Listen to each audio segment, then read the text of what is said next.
NYPD responding to criticism following a police-involved shooting in Brooklyn. They made it clear today that that incident was not about fare evasion. Arthur Sheehan has more from Lower Manhattan.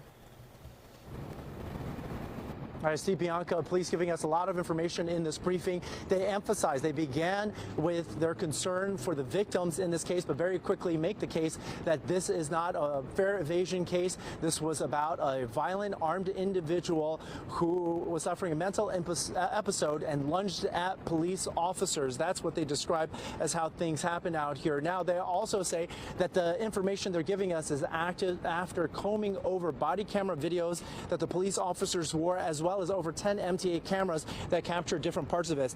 Now, one of the key revelations is that there were 2 interactions on Sunday within a 10-minute span. The first interaction we did not know about.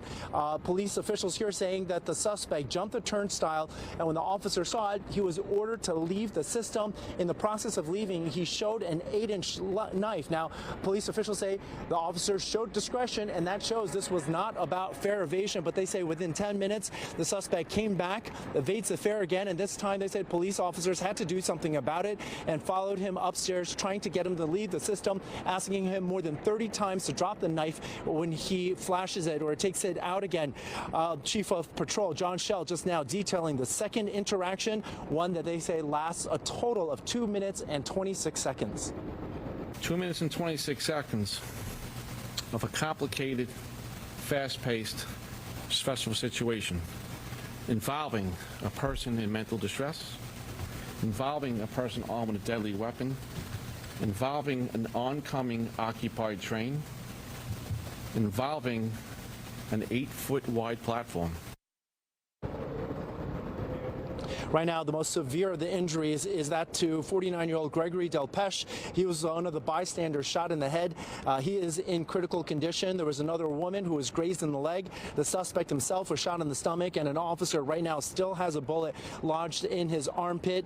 Earlier today, the family of Gregory Delpeche held a press conference, his cousin talking about the disbelief when he got the call that his cousin had been shot. What was that like seeing him at the hospital? Oh. It's still bad. It's not good. I don't like seeing him like that. The cousin of Gregory Delpeche speaking out today as a 49-year-old fights for his life after being shot in the head Sunday, an innocent bystander. His cousin getting the call describes his disbelief. All right, so 2 more things to clear up right now. One is the knife went missing after that incident. Police tell us they have been able to track down the individual who took the knife. They have the knife in custody. The other point is about body cameras. The family of Mr. Delpeche says that has to be released, and police just now saying they're eager to release it too, so because it shows, they say, what they just described to us. They say they have to clear it through the Brooklyn District Attorney's Office, but to expect that body cam footage, they said, to quote them, in the next day or 2. So we expect to get it before the weekend. That's the latest from here at Police Plaza. Arthur Sheehan, Fox 5 News. We go back to you, Steve.